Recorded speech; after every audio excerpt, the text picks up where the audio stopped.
Good morning बच्चों। तो आज हम लोग देखो पढ़ेंगे वर्ग और वर्गमूल के बारे में। ठीक है, किसके बारे में पढ़ेंगे? वर्ग और वर्गमूल के बारे में।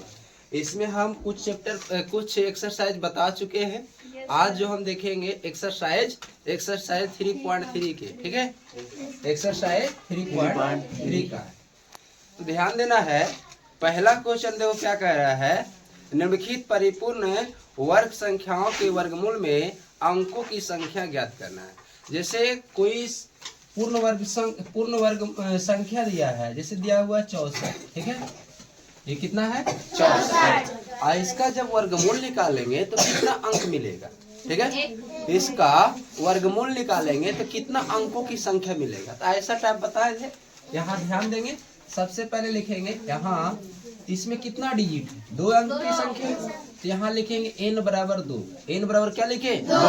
और 2 जो है सम है कि विषम है? सम। लिख देना है जो सम है। जो क्या है? सम है। और जब सम है तो इसलिए लिखेंगे वर्गमूल में अंकों की संख्या। इसलिए वर्गमूल में अंकों की संख्या।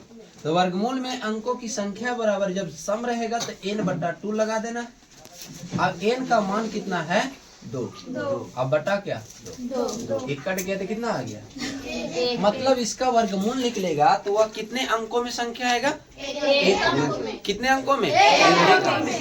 इसी तरह से क्या करेंगे, इसका दूसरा सवाल बनाएंगे। दूसरा सवाल क्या है? जैसे 144 है, 9801 है और बहुत सारे संख्या। तब यहाँ देखो क्या है, 30 और एक चौथा नंबर क्वेश्चन बता दें। ठीक है, इसी का पहला का चौथा। इसमें देखो क्या कह रहा है, 30 64 52। 30 64 52 इतना का कहेगा। जब वर्गमूल निकालेंगे तो इसमें कितना अंकों की संख्या मिलेगा। तो याद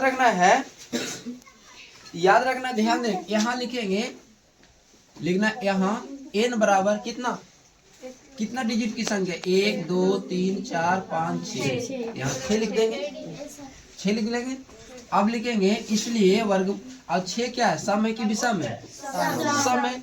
और जब सम है तो लिख लें इसलिए वर्गमूल में अंकों की संख्या। वर्गमूल में अंकों की संख्या बराबर क्या हो जाएगा? n/2। अब n का मान कितना है? n का मान बोलो 6। अब बटा में क्या 2 करेंगे तो कितना आ जाएगा? 3 आ जाएगा। तो यहाँ क्या है? 3 आ जाएगा ना। तो ये क्या होगा? 3 अंकों। जब इसका वर्गमूल निकालेंगे तो कितने अंकों की संख्या मिलेगा? 3 अंक मिलेगा। हमने एक चीज बताए थे तो सबको। क्या बताए थे कि यदि किसी भी संख्या के इकाई स्थान पे क्या रहेगा? 2 रहेगा। समझे? इकाई स्थान पे जब 2 रहेगा, या कहे इकाई स्थान पे 7 रहेगा, 3 रहेगा या 7 रहेगा, या कहे क्या सिंगल 0 रहेगा। समझे? आदि किसी संख्या के इकाई स्थान पर 2 3 7 और 1 मतलब 1 0 रहेगा, तो वह कभी भी वो संख्या का क्या वर्गमूल होगा? नहीं होगा। अब बता, यहाँ देखो इस संख्या की इकाई स्थान पर क्या है? 2। अब बताइए जब 2 है तो ये क्या पूर्ण वर्ग होगा? ये पूर्ण वर्ग संख्या नहीं पूर्ण वर्ग संख्या नहीं कहलाएगा। तो इसका अगर क्या है, यहाँ पूर्ण वर्ग रहता तो हम इस तरह से क्या बना लेते। समझे? यहाँ देखो क्या है, पूर्ण वर्ग है कि नहीं? इकाई स्थान पर क्या है? 4 है। पूर्ण वर्ग संख्या होने की संभावना है या हो सकता है भी। 64 का वर्गमूल निकालेंगे 8 होता है। तो ध्यान देना है, तो ये जब कोई परिपूर्ण वर्ग संख्या रहे उसका वर्गमूल निकालेंगे इस ढंग से। अब जब मान चलो कि क्या है, पूर्ण वर्ग संख्या है ये नहीं, तो इसका वर्गमूल में अंकों की संख्या ऐसे तो निकालेंगे तो क्या 3 ही आएगा। जैसे इसमें कितना डिजिट है? 1 2 3 4 5 6 अंकों की संख्या। इसका वर्गमूल निकालेंगे तो कितने अंकों में निकलेगा? 3। समझे? ये चीज चेक कर लेना है कि ये संख्या परिपूर्ण वर्ग है या नहीं। तो बोलेंगे नहीं, यह परिपूर्ण वर्ग क्या है। ऐसे बता चुके थे पहले कि किसी भी संख्या की इकाई स्थान क्या 2 रहे, 3 रहे, 7 रहे और क्या 1 0 रहे, सिंगल 0 रहे, तो वह संख्या क्या परिपूर्ण वर्ग नहीं कहलाएगा। ठीक है। तो ये परिपूर्ण वर्ग नहीं है, लेकिन फिर भी क्या है, इसका इस टाइप रहेगा, 6 अंकों की कोई पूर्ण वर्ग संख्या रहेगा, उसका वर्गमूल निकालेंगे तो क्या है, कितने अंकों की संख्या में निकलेगा, 3। समझ में आया। इसके बाद ध्यान देना है, नेक्स्ट क्वेश्चन, नेक्स्ट टाइप देखो, कह रहा है निम्नलिखित संख्याओं का वर्गमूल भाग देकर ज्ञात करें। ध्यान देना है, बढ़िया समझना है, भाग विधि से वर्गमूल को क्या करना है, निकालेंगे। इसको नोट करना था। नहीं सर, समझ गए। अच्छा ठीक है, ध्यान देंगे। कह रहा टाइप दूसरा टाइप क्वेश्चन देखो क्या कह रहा है, भाग देकर वर्गमूल निकाले। भाग देकर वर्गमूल निकाले, भाग देकर वर्गमूल निकाले। पहला सवाल देखो क्या, 256। पहला सवाल कितना है, 256 का भाग विधि से वर्गमूल। ऐसे वर्गमूल दो विधि से निकालते हैं, क्या, भाग विधि से एक गुणनखंड विधि। दोनों विधि हम यहाँ सिखाएंगे, ठीक है, हल्ला नहीं करेंगे, ठीक है। यहाँ देखना 256 का पहले भाग विधि से क्या करेंगे, 256 इस तरह से कर लेना। अब दाईं तरफ से क्या करना है, जोड़े अंक, 2 अंक का जोड़ा लगाएंगे। यहाँ 2 अंक है, 56 जोड़ा मिल गया। अब यहाँ देखो 2 का जोड़ा मिला, नहीं मिला है, तो यहाँ क्या करेंगे, पहले एक छोड़ देंगे, यानी कि 2 है, और कितना 256 में 2 का वर्ग मिला, इसका वर्ग नहीं मिला।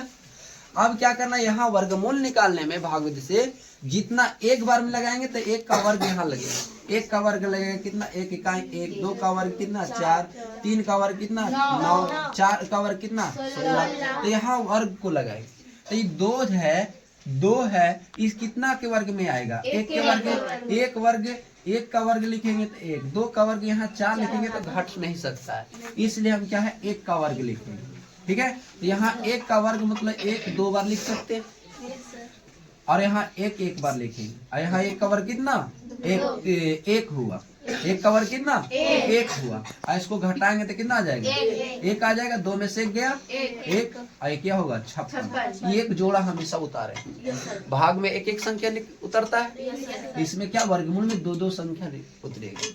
अब इस दोनों को क्या करना है, जोड़ देना है, 1 1 2। अब यहाँ 1 बार लिखा गया। अब क्या करना है, इकाई स्थान पर 6 है, तो 4 का स्क्वायर कर दो तब आएगा 16। इकाई स्थान पर 6 आएगा, या तो 6 का स्क्वायर करेंगे तब इकाई स्थान पर 6 आएगा, नहीं। यहाँ देखो 6 का स्क्वायर 36 में इकाई स्थान 6 आ रहा है, 4 का स्क्वायर 16 कर दे, इकाई स्थान पर 6, हमको 6 अंतिम लाना है। तो कितना, तो 4 से करेंगे तो क्या हो जाएगा, यहाँ 4 लगाएंगे तो ये जगह 24, यहाँ 4 से 4 चौक 16, और 4 दूनी 8 है ना 96 लगेगा, नहीं बहुत छोटा है। तो फिर क्या 36, यहाँ 6 बार में लगाएंगे, तो यहाँ देखो 6 6 36, और 6 दूनी 12, 12 3 15। अभी घटा देंगे तो कट गया, समझे। आई दोनों को ऐड कर देना है, कितना हो जाएगा 32। इस तरह से वर्गमूल निकालना है। अब यहाँ जो संख्या आएगा यही वर्गमूल है। एक तरीका है कि यहाँ अगर 16 है तो इसका 2 गुना क्या होगा, यहाँ 32। तो यहाँ लिख देंगे यथा 256 का वर्गमूल कितना आया, 32 नहीं 16। समझ में आया है कि नहीं? एक क्वेश्चन और देखो, उसके बाद नोट कर लेना है, ठीक है। इसके बाद ऐसे क्या है 289। दूसरा सवाल क्या है 289। यहाँ भी 3 अंकों की संख्या है। पहले क्या करें, दाएं तरफ से 2 अंक का जोड़ा, यहाँ 2 अंक का जोड़ा लगा दी, 1 बच गया, 2 बच गया। यहाँ कितना का, यहाँ वर्ग लगाना है, 1 बार में लगाएंगे तो 1 का स्क्वायर करेंगे, 2 बार में लगाए 2 का स्क्वायर, यहाँ 2 है तो 1 का स्क्वायर लगेगा, यानी 1 गुने 1 यहाँ लिखना है, यहाँ डबल बार लिखना है, दोनों को जोड़ देना है। आइए इकाई, इसको घटा देंगे, माइनस करेंगे, 1 बचेगा, आइए 89 होता। अब यहाँ क्या, जब 2 बार में लगाएंगे तो यहाँ 2 से गुना करेंगे, 3 बार में लगाएंगे तो 3 से गुना करेंगे। अब देखो इकाई स्थान पर 9 है तो 3 के स्क्वायर करो चाहे 7 के स्क्वायर करो, है ना। तो 3 के स्क्वायर में इकाई स्थान 9 आएगा, 7 के स्क्वायर में 49 से 9 आ रहा है। तो यहाँ देखो 3 के करेंगे तो 23 या 69 होता है, छोटा हो तो इसमें क्या करेंगे 7 बार में लगा देना है, समझे। तो 7 बार में लगा देंगे तो 189 आ जाएगा। 7 7 49 की 9 4, 7 तूने 14, 14 4 18 कट गया, पूरा पूरा आ गया, कट गया। आई दोनों के जोड़ देंगे, यहाँ एक साथ लिखना है, ये दोनों के जोड़ देना है, तो कितना हो जाएगा 7 7 14 और 2 1 अब देखो 17 के दुगुना 34 है कि नहीं, लिख देना यथा 289 का वर्गमूल। वर्गमूल कितना हो गया? उम्मीद करते हैं कि समझ गए होंगे। समझ गए ना? ठीक है, इसी तरह से इसमें क्या करेंगे, इस टाइप से जितना भी सवाल है 2 नंबर 3 नंबर 4 नंबर बना लेंगे। समझे? चलो ठीक है।